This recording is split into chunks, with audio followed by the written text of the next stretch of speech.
ลูกมาวันยาวนี่เร็วมาเดี๋ยวยายทำไม่เท่าไหร่ค่ะมันหายแล้วเอานั้นให้มันกินก่อนเอาให้มันกินก่อนเลยนะยายต้องเสียบเข้าไปลึกๆนั่นตกแล้วอีหนูเฟลินอ่ะกีต้าหันหน้ามายิ้มหน่อยลูกก็ชอบยิ้มเหมือนลิงอ่ะ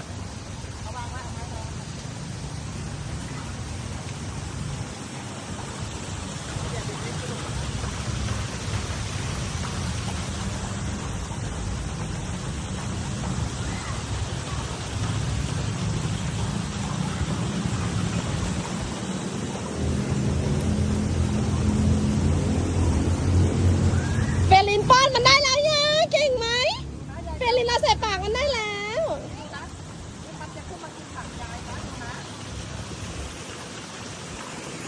กีต้าป้อนมันเร็วๆอัพโอ้